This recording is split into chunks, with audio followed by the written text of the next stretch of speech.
आप अगर किसान परिवार से हो तो आपके लिए सबसे बड़ा प्रॉब्लम क्या होता है ना, गन्ने का सीजन आने वाला है। अब फिर खाद खरीदना है, फिर पानी चलवाना है, डीएपी ले आना है, यूरिया ले आना है, उसका इतना ज़्यादा इन्वेस्टमेंट पड़ेगा, वो पैसे नहीं है। तो हमारा सोच क्या था कि हम किसान की लागत को कम करना चाहते थे। एक आइडिया निकल के आया है कि हम low cost bio fertilizer from biomass पे काम करेंगे। हमारे सामने सारे जीवाणु मर गए, सारी चीज़ें खत्म हो गई। जब बुरा वक्त आता है तो मान के चलिए कि और बुरा आना है। दिमाग में आया कि रामायण पढ़ते हैं। रामायण में एक बात सीखने को मिली थी, सीखने की कोई उम्र कोई जगह नहीं होती है।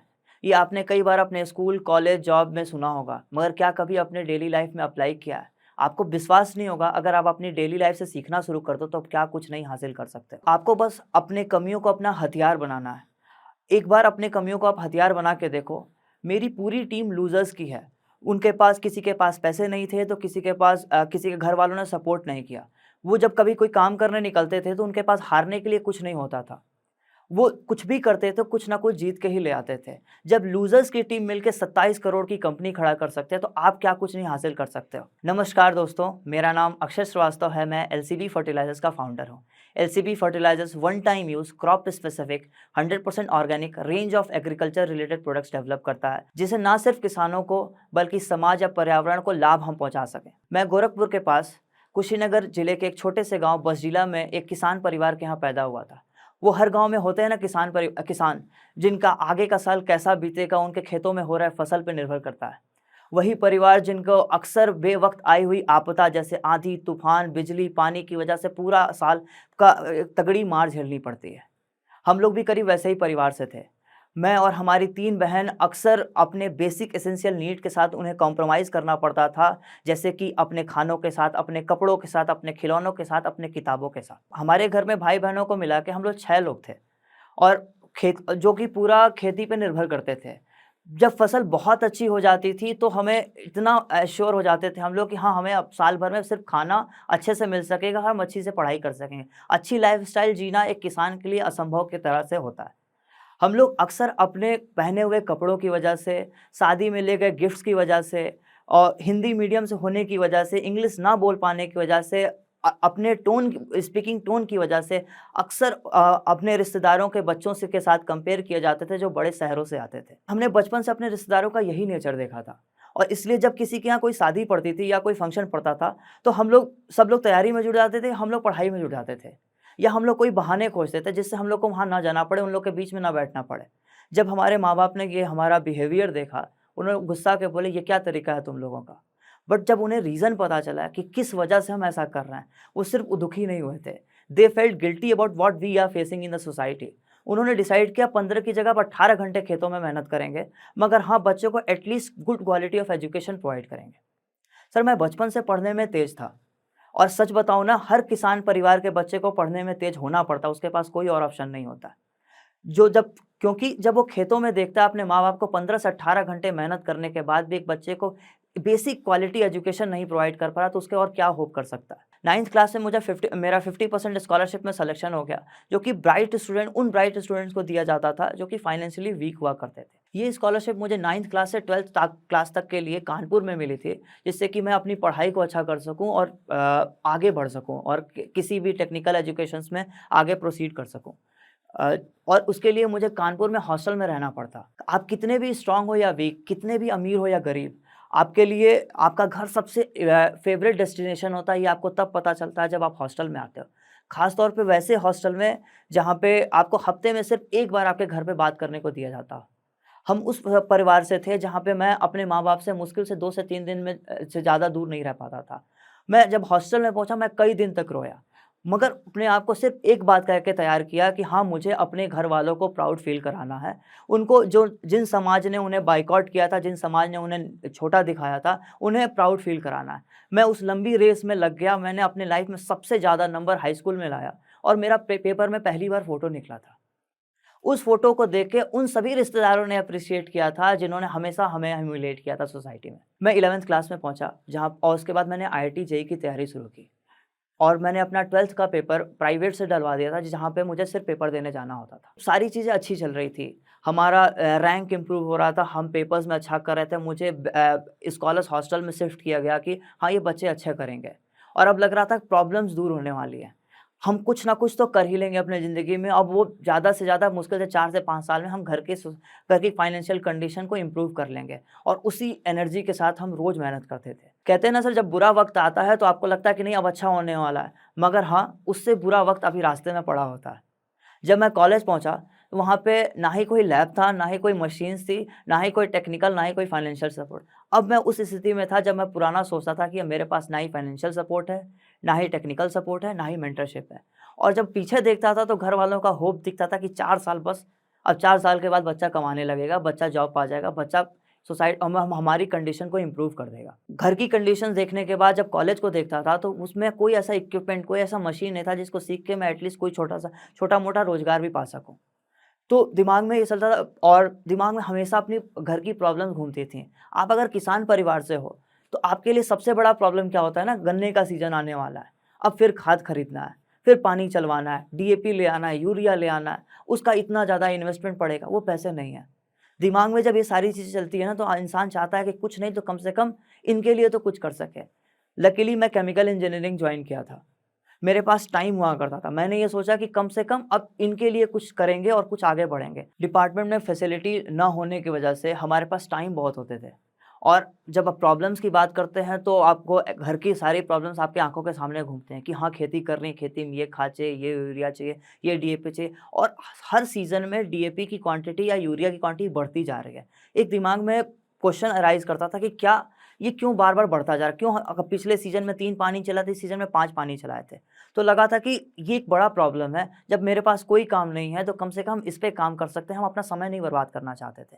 हम छोटे-छोटे एक्सपेरिमेंट्स करना शुरू किए, फसलों में गमलों में पौधे लगा के कि हाँ, ये पानी क्यों उड़ जा रहा है या पौधे क्यों बढ़ नहीं रहे हैं, खाद में क्या प्रॉब्लम आ रही है, कितना खाद देना है, ज़्यादा देना है, कम देना है, ये सारी चीज़ें करते थे। तो इन सब डिटेल्स के साथ मैं अलग-अलग प्रोफ़ेसर्स के पास जब पहुँचता था, तो आप जानते हो कि आप अगर एक नॉर्मल फैमिली से होते हो, तो दिख जाते हो कि आप एक नॉर्मल फैमिली से हो और आप एक छोटे से ब्रांच से हो, तो वहाँ पे आपको प्रोफ़ेसर पहली बार में वैसे ही रिजेक्ट कर देता था। आप 5 बार जाओगे, 6 बार जाओगे, 7 बार जाओगे, कोई नहीं सुनता था। मगर कहते हैं ना, कितनी बार कोई मना करेगा। अंत में 2 प्रोफ़ेसर तैयार हुए कि हाँ, तुम्हारी प्रॉब्लम क्या है, बताओ क्या है, हम कुछ समाधान करते हैं। हमने अपने सारे काम किए हुए चीज़ों को उनको दिखाया। उन्होंने बोला कि हाँ, बायो फर्टिलाइज़र पे काम किया जा सकता है, तुम इस पे पढ़ना शुरू करो। मैं आपको बताता हूँ बायो फर्टिलाइज़र होता क्या है। बायो फर्टिलाइज़र जो भी अवेलेबल बायोमास है, जो भी चीज़ें सड़ सकती हैं, वो उनमें अगर हम जीवाणुओं का इस्तेमाल करते हैं, जिससे कि अगर जैसे आप यूरिया डीएपी की बात करें, तो यूरिया डीएपी आपको न्यूट्रिएंट देता है, यूरिया नाइट्रोजन दे देता है, डीएपी नाइट्रोजन, फास्फोरस, पोटाश देता है। बायो फर्टिलाइज़र क्या करता है, इनको बनाने वाले जीवाणु देता है। ये जीवाणु जब खेत में जाते हैं, तो यूरिया भी बनाते हैं, डीएपी भी बनाते हैं, नाइट्रोजन बना रहा है, कोई फास्फोरस बना रहा है, कोई पोटाश बना रहा है, तो ये खेत में बनाने का टेक्नीक होता है बायो फर्टिलाइज़र। मेरा सोच क्या था, हम इसी टेक्निक में थे, हमारा सोच क्या था कि हम किसान की लागत को कम करना चाहते थे और जब बार-बार नहीं देना पड़ेगा तो लागत कम हो जाएगी, मेहनत कम हो जाएगी, पानी कम चलाना पड़ेगा। तो हम बायो फर्टिलाइज़र पे पढ़ना शुरू किए। हम कैसे बनता है बायो फर्टिलाइज़र, अभी क्या-क्या प्रॉब्लम्स आ रही हैं बनाने में, क्यों बायो फर्टिलाइज़र के नाम के होने के बावजूद भी केमिकल फर्टिलाइज़र मार्केट में बिक रहा है। हम सारी चीज़ें नोट किए, सारी कमियों को नोट किया और प्रोफ़ेसर के साथ बैठ के इस पे काम करना शुरू किया। तो एक आइडिया निकल के आया है कि हम low cost bio fertiliser from biomass पे काम करेंगे। अब इस आइडिया के साथ मैंने नेशनल कॉन्फ्रेंस में पार्टिसिपेट किया और सिर्फ मुझे प्रेज़ेंट करने का ही नहीं मौका मिला। हम उसमें 128 में से 3rd पोज़ीशन पे आए। वो मोरल बूस्ट हमें इतना एटलीस्ट एश्योर करा दिया कि हाँ, हम अपने फैमिली को एन्श्योर कर सकते हैं, फैमिली को सपोर्ट कर सकेंगे आगे चल के, अगर इस पे काम करते हैं तो। उसी मोरल बूस्ट के साथ हम अब जब वापस आए, तो हमने अपने कई दोस्तों के साथ मिलकर टीम बनाई और लग गए इस पे काम करने। हम कॉलेज क्लासेस बंक करते थे और कृषि विज्ञान केंद्र में जाके मिलना, एनजीओ से बात करना, एफपीओ से बात करना, किसानों से बात करना, रिसर्च पेपर्स पढ़ना, किताबों को पढ़ना लाइब्रेरी में जाके। 1 साल करीब लगा और हम एक प्रॉपर यूएसपी के साथ तैयार हुए। उस यूएसपी के साथ हमने स्टार्टअप इंडिया के एप्लीकेशन में अप्लाई किया और हम टॉप 70 में थे पूरे नॉर्थ इंडिया में, जो हमें जिन्हें पूसा कैंपस में बुलाया गया था मास्टर क्लास के लिए। और इतना ही नहीं, 1 महीने बाद हमें उन सभी यंग एंटरप्रेन्योर्स को सेलेक्ट किया गया जिससे prime minister sir video conference करना चाहते थे। यहाँ से हम स्टार्टअप के बारे में सोचना शुरू किए। स्टार्टअप करने के लिए हमें पहले तो एक टेक्नोलॉजी के साथ कुछ प्रोडक्ट बनाना चाहिए होगा और उसके बाद उसको मार्केट में ले आना होगा। टेक्नोलॉजी के साथ प्रोडक्ट बनाने के लिए आपको रिसर्च एंड डेवलपमेंट करना पड़ेगा, कुछ शोध करना पड़ेगा। उस शोध के लिए आपको मशीन्स और लैब फैसिलिटी चाहिए होगी, वो आपके पास नहीं थी। स्टूडेंट्स होने का एक बेनिफिट होता है कि आप अलग-अलग कॉलेजेस में जाकर इंटर्नशिप कर सकते हो। तो टेक्निकल काम को कंप्लीट करने के लिए हम अलग-अलग कॉलेज को अप्रोच करते थे, वहाँ पे इंटर्नशिप करते थे। उनके उनके दिए हुए सारे काम को करते थे, साथ में जो शाम में समय मिलता था, उस समय हम अपने भी काम उनसे पूछते थे, डिस्कस करते थे और कुछ ना कुछ करना शुरू किए थे। इसी तरह कई कॉलेजेस में जाना जाना शुरू किया, फाइनल ईयर तक जाते-जाते हमने जो अपना टेक्निकल सेक्शन का काम था कि बायो फर्टिलाइज़र बनाएँगे कैसे? लैब स्केल पे बायो फर्टिलाइज़र बनेगा क्या? कैसे बनेगा? उसमें क्या-क्या फीचर होंगे? उसको कैसे बना सकते हैं? उसको कैसे इम्प्रूव कर सकते हैं? वो सब हमने कर लिया था। हम 5 लोगों की टीम टेक्निकल काम कंप्लीट करके एक चैलेंज कंप्लीट किया था, अब दूसरा था मार्केटिंग का। मार्केटिंग सीखने के लिए हम अलग-अलग इंडस्ट्रीज़ में जाते थे।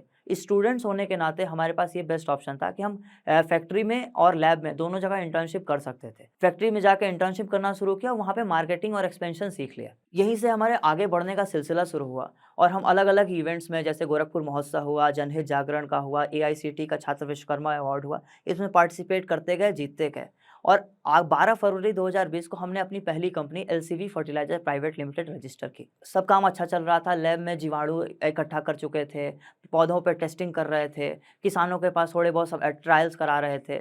मगर फिर आता है ये ब्लडी लॉकडाउन। हमें ये बताया जाता है कि होली का छुट्टी है और आप घर चले जाओ, होली के बाद आप आके कंटिन्यू करोगे। हम लोग सब चीज़ एज़ इट इज़ छोड़ के 15 दिन का कल्चर माइक्रो ऑर्गेनिज़्म के लिए कुछ सेट करके, पौधों के लिए सेट करके हम लोग वापस गए थे और 15 दिन के बाद छुट्टी बढ़ती गई। हमारे सामने पौधे मरने शुरू हुए, हमारे सामने सारे जीवाणु मर गए, सारी चीज़ें ख़त्म हो गई और हम जिस स्टेज पे शुरू किए थे, हम उसी स्टेज पे आ गए। फिर हमें लोगों के ताने सुनने पड़े, लोग कमेंट करना, रिश्तेदारों का फिर फ़ोन आना कि बच्चा क्या कर रहा है, बहुत आगे बढ़ा था, फिर आके वहीं बैठ गया। इंजीनियरिंग किया था, इंजीनियरिंग करने के बाद घर बैठा हुआ है। जब दिमाग में बहुत कुछ चलता है ना, तो आदमी समझ नहीं आता है क्या करे। मैंने पूरी कोशिश की थी अपनी कंपनी को बचाने के लिए। मैं अलग-अलग इंक्यूबेशन सेंटर में अप्लाई करता था, हर जगह से रिजेक्ट हो रहा था। कई ग्रांट्स को अप्लाई किया, रोज़ रिजेक्शन का मेल आता था। कहीं भी कोई स ऑप्शन नहीं दिख रहा था। मैंने जॉब की कभी तैयारी नहीं की थी, तो जॉब भी नहीं था मेरे पास, कोई डिग्री नहीं थी क्योंकि अभी ग्रेजुएशन कंप्लीट नहीं हुआ था। वहीं घर बैठा हुआ था, ताने सुन रहा था, तो दिमाग में आया कि रामायण पढ़ते हैं। रामायण में एक बात सीखने को मिली थी कि कोई बुरा वक़्त आपके लिए इसलिए नहीं आता है कि आपको नीचे कर सके। इसलिए आता है कि आपको तैयार कर सके, आप इतना तैयार हो जाओ कि आगे के बड़े से बड़े चैलेंजेस को आप झेल सको। खाद तो मैंने ही बनाई थी ना, मशीन्स भी मैंने बनाई थी। इतना लैब में काम किया था, इतने रिसर्च पेपर्स लिखे थे कि जीवाणु कहाँ मिलते हैं, किस मिट्टी में मिलेंगे, वो सब पता था। बुरे वक़्त में जो साथ देता है ना, उन्हें कभी नहीं भूलना चाहिए। मेरे एक दोस्त ने मुझे 10,000 रुपए दिए थे। उस 10,000 रुपए से मैं छोटा-सा एक मशीन बनाया था खाद बनाने वाली और उसके बाद अलग-अलग जगह से मिट्टी उठाना वो तो मेरा काम था। उसको करने के बाद हमने पहली बार bio fertiliser 2 kilo bio fertiliser बनाया था। उसका 1 किलो हमने टेस्टिंग के लिए भेजा, 1 किलो सब्जियों के साथ ट्रायल किया अपने ज़मीन पे। वो एक ऐसा समय था ना कि या तो आप आगे बढ़ जाओगे या तो आपको जॉब करनी ही पड़ेगी। वो टर्निंग पॉइंट है लाइफ का। अच्छा हुआ तो आप प्रोसीड करोगे, नहीं अच्छा हुआ तो आप इतना मन से हार चुके थे कि अब आप कुछ नहीं कर सकते थे। दूसरे दिन ही बीज अंकुरित होना शुरू हो गए। ये आस-पास में बात इतनी फैली कि कई गाँव से लोग आके देखना शुरू किए जो कि बीज 8 दिन 9 दिन में अंकुरित होती है। दूसरे दिन तीसरे दिन पे बीज अंकुरित होकर जमना शुरू कर गए। उसी बीच में हमारा सर्टिफ़िकेशन का रिपोर्ट आया कि इस खाद में 1-2 नहीं करीब 9 तत्व पाए जाते हैं जो कि पौधे को ज़रूरत है। Nitrogen, phosphorus, potash, zinc, sulphur, carbon ये सारी चीज़ें हैं इसमें। साथ ही साथ इनको बनाने वाले सारे जीवाणु भी हैं। वो जीवाणु जब एक बार खेत में जाएँगे तो फिर ये सारे तत्व खेत में बनना शुरू हो जाएगा। आपको बार-बार खाद नहीं देना पड़ेगा। ये जब चीज़ें फैलीं तो मुझे पहली बार मेरा मीडिया कवरेज हुआ। दैनिक जागरण ने मुझे पूरे 150 से ज़्यादा शहरों में 12 राज्यों में फ़ीचर किया और उसके बाद हमारे पास ऑर्डर्स आना शुरू किए। हमारे पास ले दे के 3 किलो खाद था। कोई 5 टन माँगता था, कोई 3 टन माँगता था, कोई प्रोडक्शन यूनिट माँगता था, हमारे पास देने के लिए कुछ नहीं था। फिर यहाँ पे यूज़ हुआ वही इंटर्नशिप में सीखा हुआ, फैक्ट्रीज़ में सीखा हुआ ज्ञान कि कैसे कस्टमर से बात करते हैं, कैसे उनको समझाते हैं। लोगों के कॉल्स आना शुरू हुए, हम डिटेल नोट करते थे, हम एक लाइन बोला करते थे। हम 3 महीने के लिए आगे के 3 महीने के लिए हम बुक्ड हैं, मगर हम चाहते हैं कि आप एटलीस्ट हमारे प्रोडक्ट को ट्राई करें और इसको देखें कि क्या ये जो हम बोल रहे हैं, ये सच में उतने उस लायक है या जो पेपर में निकला है उस लायक है। अगर सही लगेगा तो हम कहीं जा नहीं रहे, हम आपको देंगे। इससे हमें एक कस्टमर कनेक्शन भी मिला और हमें एक क्या कहते हैं, एक ट्रस्ट भी बनना शुरू हुआ मार्केट में। लोग कोई 200 रुपए देता था, कोई 500 देता था, कोई 1000 रुपए देता था, कोई फ्री में माँगता था, हम फ्री में देते थे। उसके लिए देने के लिए आप सोचिए कि हमने हर वो चीज़ों की मदद ली, बस सर्विस, रेलवे, डीटीडीसी की ट्रेन की, हर जगह से मदद लेते थे। वो कुशीनगर से निकला हुआ सामान रात के 4 बजे लखनऊ पहुँचता था। लखनऊ में एक लड़का खड़ा होता था, वो उठा के कन्नौज की बस में रखता था। कन्नौज में सुबह 8 बजे एक आदमी खड़ा होता था, वो उठा के कस्टमर के घर पे ले आके देता था। इतना तक हमने रिश्ता बना था सिर्फ़ अपने दोस्तों की वजह से। इस तरीके से कंपनी बढ़ना शुरू की, 5 केजी से 50 केजी, 50 केजी से 500 केजी, 500 से इस समय 25 टन की प्रोडक्शन यूनिट पे हम चला रहे हैं। डिमांड को देख के, बिज़नेस मॉडल को देख के, कस्टमर रिटेंशन को देख के, कस्टमर रिवर्स कस्टमर्स को देख के हमारी फंडिंग हुई। स्टार्टअप इंडिया सीड फंड ने हमें पहली फंडिंग दी और इसके बाद हमें सिटी बैंक से, department of science and technology से, कैपरी फाउंडेशन से, एमएसएमई से मिला-जुला के करीब 1 करोड़ से ज़्यादा का गवर्नमेंट सपोर्ट मिला। आज हम 150 टन की पहली फैक्ट्री कुशीनगर में डाले हैं, 25 टन की दूसरी फैक्ट्री कुशीनगर में डाले हैं, 25 टन की कोल्हापुर में एक फैक्ट्री डाले हुए हैं और तीसरी, चौथी फैक्ट्री हम अयोध्या में डालने जा रहे हैं। इस टारगेट है कि सिर्फ इस सीज़न में हम कम से कम 27 से 28 लाख का सेल क्लोज़ करेंगे। जहाँ ये सफ़र सिर्फ हाथ में 10,000 रुपए से शुरू हुआ था, आज कंपनी की 27 करोड़ की वैल्यूएशन है, अलग-अलग इन्वेस्टमेंट के ऑफर्स हैं, मगर कंपनी इतना सेल्फ सस्टेनेबल है कि इन्वेस्टमेंट की इसको ज़रूरत नहीं है। आखिर ये सब हुआ कैसे? 10,000 रुपए से 27 करोड़ की कंपनी बना लेना। जैसा मैंने कहा था, सीखने के लिए किसी भी स्कूल, कॉलेज या बड़े जॉब और ऑर्गेनाइजेशन की ज़रूरत नहीं पड़ती है।